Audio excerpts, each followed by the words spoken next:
Hello, hello, hello, everybody. Happy Monday.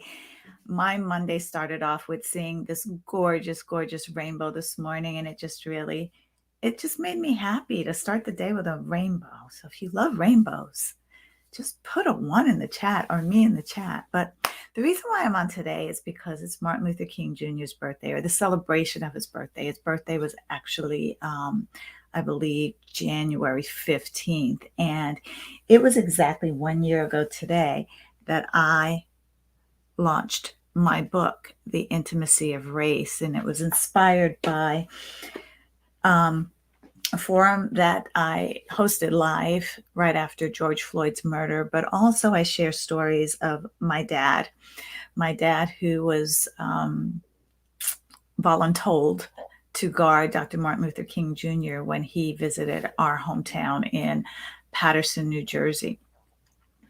And the reason he was voluntold is because there was a hit out on Dr. King. There were death threats on his life. And my dad, being only one of a few African-American officers on the police force, he and another gentleman were voluntold to guard Martin Luther King Jr. on his visit to Paterson because they didn't want any white officers in harm's way. And, I think about, as I watch video footage of Dr. King and all of the many celebrations of his life, his legacy, and his work, I came across a documentary on his life a few years ago called A King in the Wilderness. And I think I was on a flight when I was watching it, when I found it at first, and I actually thought it was about the Lion King or lions in the jungle. And so I thought, okay, I love nature movies. I'll watch it. And I quickly found out it was about Dr. King, but it was about his mental health struggles as he was doing this work. It was about the exhaustion. You hear it today called the Black exhaustion, the weariness, the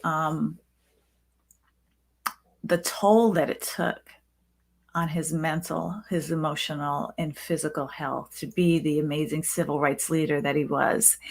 And oh gosh, I just lost my train of thought.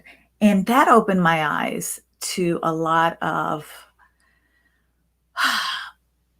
how hard it was. I mean, it still is, but when you think about those people who really did the bulk of their fighting in the 60s for social justice and change and changing of the laws, just the toll that it takes on your body, your heart, your soul, your mind, and your spirit. And yet he never gave up. He never gave up. And I know a lot of people don't understand Black exhaustion, if you will. But I look at the racial terror lynchings around the turn of the 20th century into the 60s and 70s, and the amount of fear and mental anguish and exhaustion that people who lived in Jim Crow South had to live within their bodies on a daily basis. And it's just unbelievable. I don't know if I could have done it. I really don't know what that feels like. And I think about it now and it brings tears to my eyes. But I'm hopping on real quick because I want you to watch that movie. I put the link in the show notes here. A King in the Wilderness. It will give you a deeper understanding of just how hard that time was for Dr. King.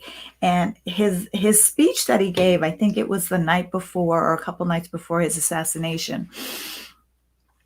The story that's told, and this is not a spoiler alert, but the story that's told in this documentary was that it was raining. He wasn't feeling well. He was due to go to talk to a group of, I think it was 40 or 50 people, and he just physically did not have the energy to do it. And Jesse Jackson went in his stead.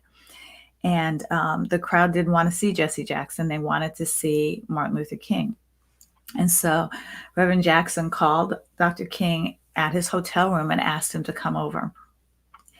And he did. He got out of bed and he went, and that was the last speech of his life. And he was so exhausted. If you watch the video of that speech, how after he gave his all, how he collapsed in the arms of the people around him. He was just done.